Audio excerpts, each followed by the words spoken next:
નમસ્તે, હું ડૉક્ટર મીના શાહ. આજે આપણે થોડી ડાયાબિટીસ વિશે ટૂંકમાં સમજ આપવા માંગુ છું કે આ ડાયાબિટીસ છે શું ભલા. આ ડાયાબિટીસ થયું પણ મને તો ખબર બી ના પડી કે ભાઈ મને ડાયાબિટીસ છે. ખાલી કોઈએ બ્લડ શુગર ટેસ્ટ કરી, કદાચ કોઈ કેમ્પમાં ગયા, કદાચ કોઈએ તમારા ઘરે આવીને કરી, જે રીતે અમારી સંસ્થા તમારે ત્યાં આવીને કરતી હોય છે, તો ત્યારે તમને ખબર પડી. અને ત્યાં એ હજુ પણ તમને તેની ગંભીરતા પણ ના સમજાઈ હોય કે આ મને ડાયાબિટીસ છે તો મને શું થઈ શકે. તો આજે હું એના વિશે થોડી વાત કહેવા માગું છું કે ડાયાબિટીસ એટલે શું. આપણા શરીરમાં જે પણ ખોરાક આપણે લઈએ, રોટલી ખાઈએ, ભાત ખાઈએ, મીઠાઈઓ ખાઈએ, બ્રેડ ખાઈએ, કંઈ પણ ખાઈએ, જે બટાકા ખાઈએ, જેમાં કાર્બોદિત પદાર્થ હોય છે, તે આપણે કોઈ પણ ખોરાક લઈએ તો તેનું પાચન થઈ અને આપણા લોહીમાં બ્લડ શુગર એટલે કે એક શર્કરાના માધ્યમમાં ફર્યા કરે છે. અને એ બ્લડ શુગર એટલે બ્લડમાં રહેલી ખાંડની આપણા શરીરને ચલાવવા માટે આપણા માટે જરૂર પણ છે. પણ જેને સામાન્ય રીતે બધા લોકોને કે જે ખોરાક ખાય એમાંની અમુક શક્તિ વપરાઈ જાય શરીરના કામકાજમાં, અને બાકીની જે વધારાની બ્લડ શુગર જે વપરાયા વગરની હોય તે ઇન્સ્યુલિન કરીને જે હોર્મોન છે તે તેને આપણા શરીરમાં ક્યાંક ને ક્યાંક ગોઠવી દે. એટલે લોહીમાં વધારે પડતી ખાંડ ફર્યા કરે નહીં.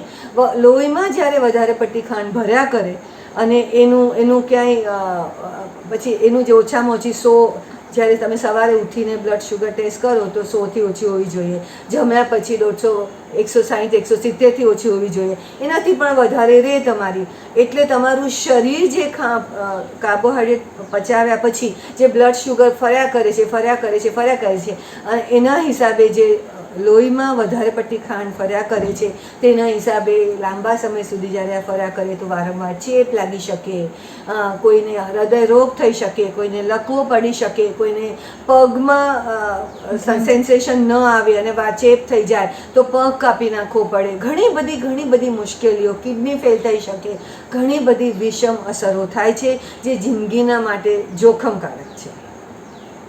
એવું નથી કે જલ્દી મૃત્યુ આવી જાય છે બધાને, પણ કોઈકને મૃત્યુ ન આવે પણ બીજી જોખમકારક પરિસ્થિતિ થાય, લકવો પડી જાય, કે આંખે દેખાતું બંધ થઈ જાય, કે હૃદય રોગ આવી જાય ને પછી ખાટલો પકડવો પડે. હા, બધું આપણા માટે સારું કહેવાય? ના કહેવાય. તો આ બીમારી, જો તમને ડાયાબિટીસ છે તો કંઈ જ મોટી વાત નથી. તમને ખબર પડી એ સારી વાત છે, પણ ખબર પડ્યા પછી ડૉક્ટરને બતાવી એની જે દવાઓ કે તે લેવાની હોય, ખાવા પીવામાં ધ્યાન રાખવાનું હોય કે આપણું શરીર જેટલું કાર્બોહાઈડ્રેટ કે જે કાર્બોદિત પદાર્થો પચાવી શકે અને શુગર જાળવી શકે એટલા ઓછા પ્રમાણમાં પણ વારંવાર ખાવાનું હોય છે.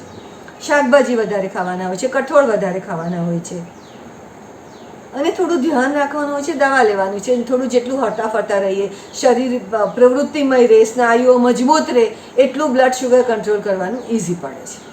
તો ડાયાબિટીસ થાય તેના માટે આપણે પહેલાંથી થોડી કાળજી રાખી શકીએ, નિયમિત તપાસ કરાવી શકીએ, અને ડાયાબિટીસ થયું હોય તેના પછીની કાળજીનું ધ્યાન રાખીએ તો આપણું જીવન સામાન્ય રીતે ચાલી શકે છે, કોઈ પણ મોટી મુશ્કેલી વગર. તો બહેનો અને ભાઈઓ, આજથી આ વાત સમજીને ધ્યાન રાખશો ને. ડાયાબિટીસ થયું હોય તો તેનું ધ્યાન રાખવું દરેક વ્યક્તિની પોતાની જવાબદારી છે અને જરૂરિયાત છે.